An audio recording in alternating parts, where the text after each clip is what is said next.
স্বাগত 24 ঘন্টায় আমি পূজা শুরু করছি জবর খবর। ধ্বংসস্তূপ থেকে নালন্দার পুনরুজ্জীবন। প্রাচীন বিশ্ববিদ্যালয়গুলির মধ্যে অন্যতম সেরা বিশ্ববিদ্যালয়ের মুকুটে যুক্ত হলো নতুন পালক। দানে অকৃপণ নালন্দা নতুন করে ঢুকে পড়ল ইতিহাসে।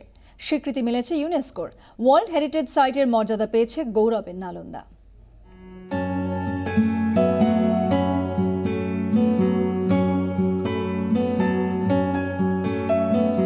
ইতিহাসকে আবার ফিরে দেখা।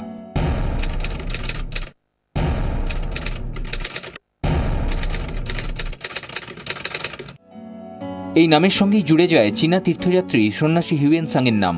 খ্যাতির মধ্যগগনে থাকাকালীন কোরিয়া, জাপান, চীন, গ্রিস, তিব্বত, ইন্দোনেশিয়া, পারস্য এবং তুরস্ক থেকে শিক্ষার্থীরা এই বিশ্ববিদ্যালয়ে পড়াশোনা করতে আসতেন। কিন্তু তারপরও সেই বিশ্ববিদ্যালয়কে ধূলিসাৎ করতে একটুও হাত কাঁপেনি বখতিয়ার খলজির। তিনবার শত্রুর আক্রমণের শিকার, তবুও ঐতিহ্যের গরিমা নিয়েই তার মাথা উঁচু। বরাবর ধ্বংসস্তূপেই সযত্নে আঁকড়ে ইতিহাসের নিপুণ আলেখ্য। লাল ইট হয়তো খসে পড়েছে, বুকের ওপর চরম হিংস্রতায় দাপিয়ে বেরিয়েছে শত্রু সেনানী, তবুও দানে অকৃপণ থেকেছে বারবার। ইতিহাসের পাতা উল্টেছে, কিন্তু ধুলো জমেনি। যতটুকু ধুলো আলতো লেগেছিল তাও ঝেড়ে মুছে সাফ। কারণ নামটি যে নালন্দা বিশ্ববিদ্যালয়, প্রকৃতই গৌরবের ইতিহাস। সেই ইতিহাস ঘাঁটলে উঠে আসে মণিমাণিক্যই। পাটনা শহর থেকে 55 মাইল দক্ষিণ পূর্বে 427 খ্রিস্টাব্দে রাজা কুমারগুপ্তের সময় বৌদ্ধ ভিক্ষুকরা গড়ে তোলেন প্রসিদ্ধ এই শিক্ষাকেন্দ্র। গর্ব করার মতো অনেক কিছুই ছিল।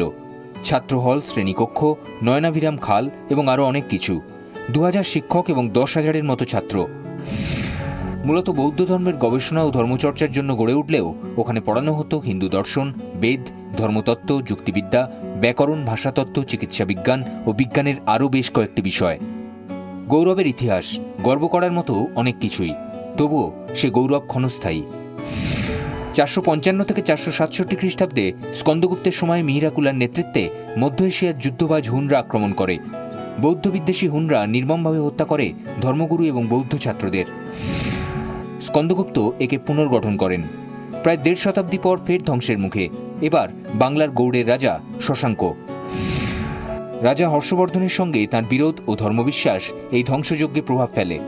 শশাঙ্ক বৌদ্ধদের পবিত্র স্থানগুলিকে ধ্বংস করেন, খণ্ডবিখণ্ড করেন বুদ্ধের পদচিহ্ন, বুদ্ধগয়াকে নিশ্চিহ্ন করে দেন তিনি। হর্ষবর্ধন নালন্দাকে পুনর্গঠন করেন। এরপর নালন্দার ওপর রোষক সাহিত্য চোখে তাকান তুর্কি যোদ্ধা বখতিয়ার খিলজি। সেটা 1193 খ্রিস্টাব্দ। হাজার হাজার বৌদ্ধ ভিক্ষুককে জীবন্ত পুড়িয়ে মারা হয় কিংবা মাথা কেটে ফেলা হয়। যারা বেঁচে ছিলেন তারা অনেকেই পালিয়ে যান। খিলজি নির্মমভাবে ধ্বংস করেন নালন্দা। মাসের পর মাস ধরে আগুন দিয়ে পোড়ানো হয় মহাবিহারের গ্রন্থাগারটি। নির্মম এই ধ্বংসের কাহিনীও স্থান পেয়েছে ইতিহাসের পাতায়। এবার সেই ইতিহাসকেই মর্যাদা দিল ইউনেস্কো। ওয়ার্ল্ড হেরিটেজ সাইটের মর্যাদা দেওয়া হল নালন্দা বিশ্ববিদ্যালয়কে।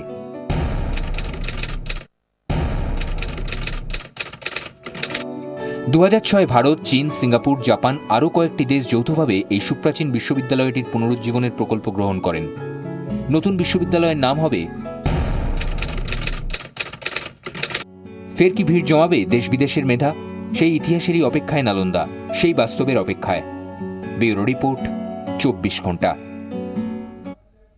সংস্কারের বালায় নেই সংরক্ষণের ব্যবস্থাও। আছে শুধু মন্দির অধিগ্রহণের নির্দেশিকা লেখা পুরাতত্ত্ব বিভাগের নোটিশ। সংরক্ষণ ও সংস্কারের অভাবে ইতিমধ্যেই মন্দির লাগোয়া সীমানা পাঁচিলের একাংশ নিশ্চিহ্ন হয়ে গিয়েছে। দুষ্কৃতীদের হাত পড়েছে মন্দিরের দেয়ালেও। কার্যত অবহেলায় ধীরে ধীরে নষ্ট হতে বসেছে বাঁকুড়ার গোকুলনগর গ্রামের প্রায় 1,500 বছরের প্রাচীন মন্দির। বাঁকুড়ার বিষ্ণুপুর মল্লরাজদের রাজধানী। বিষ্ণুপুর থেকে খানিকটা দূরেই জয়পুর। এই জয়পুরের লাউগ্রাম ও পার্শ্ববর্তী কয়েকটি গ্রামের দখল নিয়ে রাজত্ব শুরু হয় মল্ল রাজবংশের। প্রথম রাজা আদিমল্ল। আদিমল্লের ছেলে জয়মল্ল বিষ্ণুপুরের রাজধানী সরিয়ে আনেন। বিষ্ণুপুরে বহু মন্দির নির্মাণ করেন মল্ল রাজারা, তবে ভুলে যাননি জয়পুরকে। জয়পুরের কাছে গোকুলনগরে তৈরি করেন একটি মন্দির, গোকুল চাঁদ মন্দির। প্রাচীন ওড়িশার পঞ্চচূড় মন্দিরের শৈলী ও প্রাচীন বাংলার একচালা দালান শৈলীর সংমিশ্রণে উঁচু ভিটের উপর তৈরি হয় এই মন্দির। মন্দিরের পঞ্চশিখরের মধ্যে মধ্যভাগের শিখরটি অষ্টভুজ, বাকি 4টি চতুষ্কোণ। মন্দিরের দেওয়ালের গায়ে জৈন শিল্পরীতি। মন্দিরটির ঐতিহাসিক গুরুত্ব উপলব্ধি করে মন্দিরটি অধিগ্রহণ করে পুরাতত্ত্ব বিভাগ। এই পর্যন্তই। মন্দির অধিগ্রহণ করে মন্দির চত্বরে কেবলমাত্র অধিগ্রহণের নোটিশ টানিয়েই দায় সেরেছে পুরাতত্ত্ব বিভাগ। মন্দিরের কাজ তো দূরের কথা, দেখা যায় না নিরাপত্তারক্ষীও। অতএব আবশ্যিকভাবে চুরি হয়ে যাচ্ছে মন্দিরের পাঁচিলের দামি কালো মাকড়া পাথর। মন্দিরের ভেতরে দিনরাত বসছে সমাজ বিরোধীদের আখড়া। এত কাছে এত ভালো মন্দির কোনোদিন দেখিনি, তাই আমি বাঁকুড়ার থেকে এসেছি ঘুরতে এখানে। তো আমার দেখে খুবই ভালো লাগলো, কিন্তু এসে পরে এখানে দেখলাম যে পাথর পাথর সব পড়ে আছে চারদিকে। মন্দির আস্তে আস্তে ধীরে ধীরে ক্ষয় হয়ে যাচ্ছে। তো এটা যদি কোনো কিছু ব্যবস্থা করা হয় তো। পাঁচিলের ভিতর দিকে বা বাইরের দিকে চলে আসে, রাত্রের দিকে এখানটাতে এমনি লাইট ফাইট নাই, সাইডে কোনো লাইট নাই। মন্দিরের সাইডে যেটা লাইট ফাইটের ব্যবস্থা সেটা গভর্নমেন্ট দেওয়ার কারণে। আর এখানে রাস্তাটা একবারে দেখছেন, রাস্তাটা পরিস্থিতি খুবই খারাপ। তবে এসবের মাঝেই আশার বাণী, কাজ চলছে। গোকুলচাঁদ মন্দির হচ্ছে আমাদের বাঁকুড়া জেলার মাকড়া পাথরের সবচেয়ে বড় মন্দির, যেটা আমাদের আর্কিওলজিক্যাল ডিপার্টমেন্ট সেটা অধিগ্রহণ করে বিভিন্ন ধরনের কাজ তারা করছে, সংস্কারের কাজ করছে।